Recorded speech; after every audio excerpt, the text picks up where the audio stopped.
Hey Molly Brandt, Mrs. R here coming to you live from her kitchen. It's been a hot sweltering day, so we're gonna cook up a yummy little appetizer for the summertime sun. Today we're gonna be making salsa, but before we get started, we need to make sure we talk to an adult, tie our hair back, or put on a wonderful, cool, funky hat like mine, and give our hands a good washing. So I'm gonna come over to the sink, put some soap on my hands, and give them a good scrubbing like so. We want to make sure that we get all those bugs and germs off, just like that. Nice, clean hands is what we want when we're preparing food.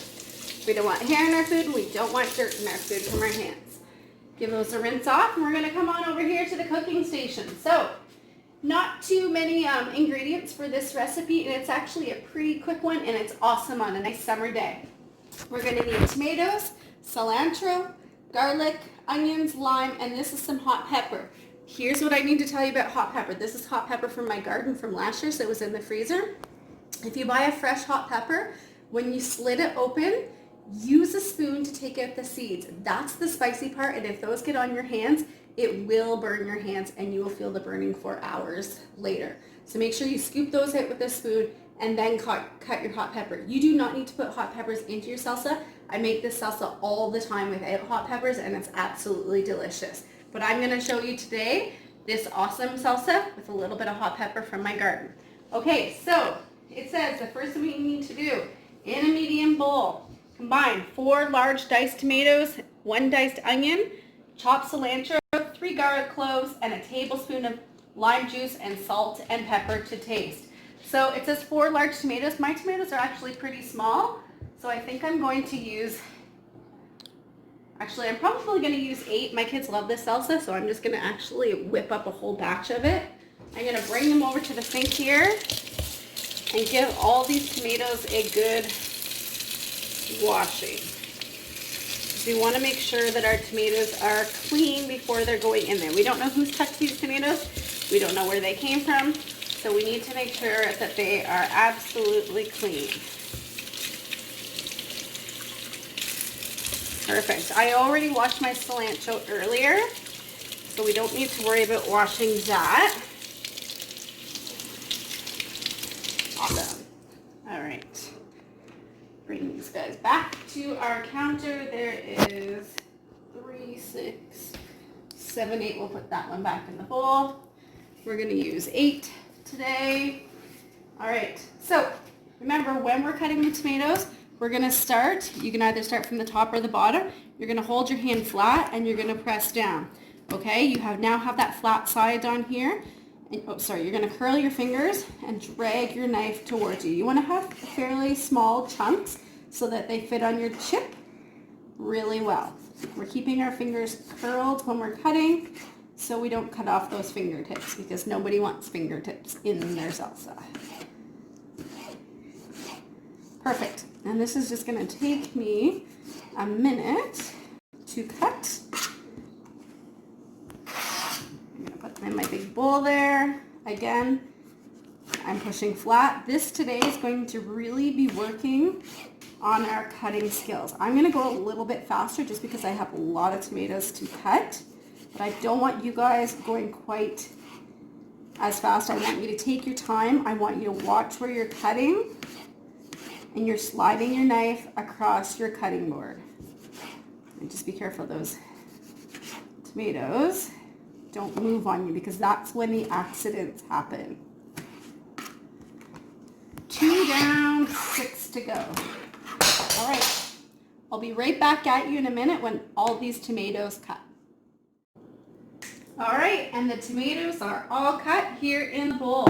So the next thing we need to do is chop our onion. I've already peeled it. I'm gonna lay it so that there's a nice flat side here. I'm gonna keep those fingers curled again.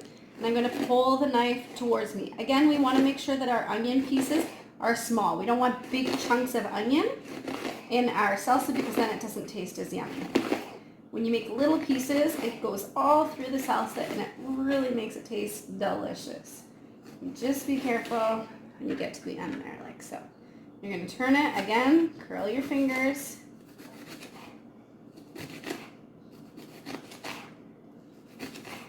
And we're just dicing our onion nice and small. You don't have to use a red onion. You can use a yellow onion if you like. It's really a choice preference for you.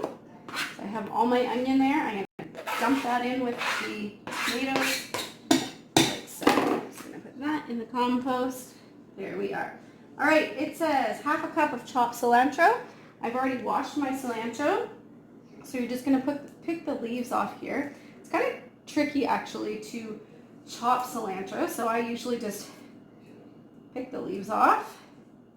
And you need quite a bit for such a big bowl like mine, because you want that yummy, fresh summer taste, and that's what the cilantro kind of offers, is that yummy, summery taste. So let's get our leaves off. I don't typically use the stems. Maybe you can, I'm not sure. I've never used them before. I think it would feel kind of weird on your teeth anyways. The other important thing is when you're done eating salsa, you should always check your teeth, because you never know if you have a little chunk of cilantro stuck to it, and nobody wants that. All right. Like I said, you do need quite a bit of cilantro for this, so it's just going to take me a minute here to get some more leaves off, like so. There we go.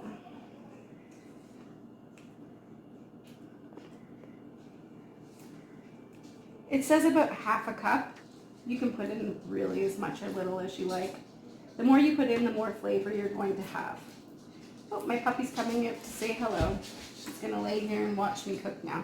So that's probably more than enough cilantro. So I'm going to get that out of the way here. Put this here.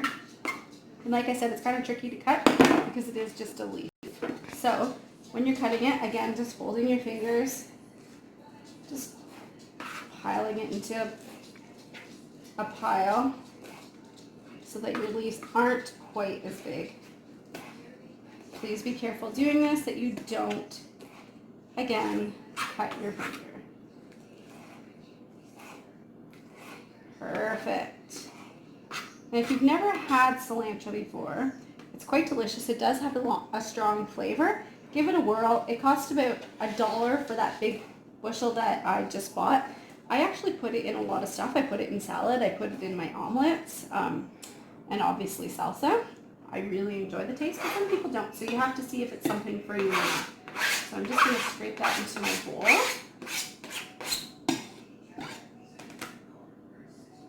Be very careful with that knife. Okay, it says 3 garlic cloves. So I'm going to peel my garlic. This is from my garden last year. Still have a few pieces of garlic left, which I'm excited because our new garlic is going to be coming up soon. And that's great because we're actually getting low on last year's garlic. It says 3 cloves. If you guys know me, you know I'm going to put a little extra in. I have 4 cloves here. Okay, I'm going to put that over here, and I'm going to start to mince it, keeping my fingers curled and pulling that knife towards me. Once you get those big chunks a little bit smaller, you're going to hold your hand flat on top, and you're going to just mince up the garlic. Like so. Bring it back to the center, and keep doing that until it gets pretty small. You definitely don't want big chunks of garlic. It is very strong, especially ours from the garden. I find it extremely strong, but I absolutely love garlic. And my dad actually told me once that if you eat a clove of garlic a day, it'll keep the mosquitoes away. And I don't seem to have too many mosquito problems, so maybe there's some truth behind that. Mosquitoes don't like garlic. I guess vampires don't like garlic, so kind of fits. All right, I have it all nicely minced up. That's going to go in my bowl. So, a little bit fell out there. All right. And it says jalapeno, so I'm going to put a little bit of jalapeno in mine. You're going to really cut your jalapeno small because there's a lot of spice in it. My jalapeno is not fresh. It's from my freezer, so it's a little bit squishier. Your jalapeno shouldn't be squishy like mine. But again, you want to make sure that you're cutting it up really small, or somebody's going to get a really big spicy bite. And that's fine if you like spice. just like so. So I'm going to throw that in there. Yummy. Oh, I could smell the heat off of that. It says 1 lime that needs to be juiced. If you do not have a lime juicer, I'm going to show you how to do it with just your hand. So you're going to hold your lime in half, or you're going to put your lime on the cutting board like that. You're going to put your hand on top and push down and cut. So you have 2 halves. You're going to hold that over your bowl and you're just going to squeeze all the juice out. Maybe. Just keep squeezing and then you can see all that nice lime juice. And this gives it that summery, yummy, zesty taste as well. Lime juicers work way better than my hand, but we have to work with what we have. Because believe it or not, I don't have a juicer at home. I have tons at school, none at home. So I'm going to get my second half here. Squeeze the juice out of it. Squeeze the juice. And if you do not want to do it that way, what you can do actually, and I may just add a little bit of lime juice to it as well.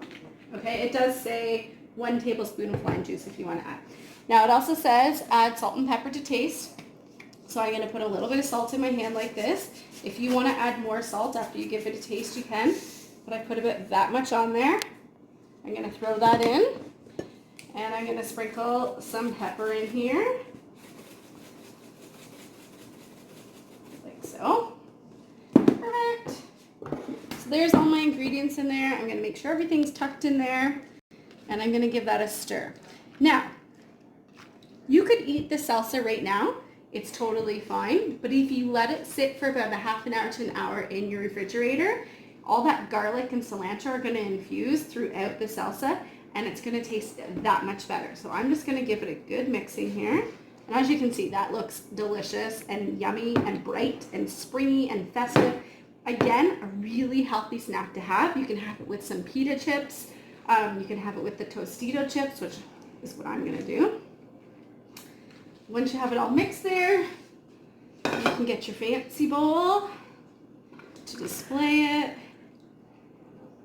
I have lots here, which is great because my kids love this. And again, when I make this, I also put this in my eggs. Like, it's just perfect if you want to make an omelet to put in as your mixture. It's delicious and yummy.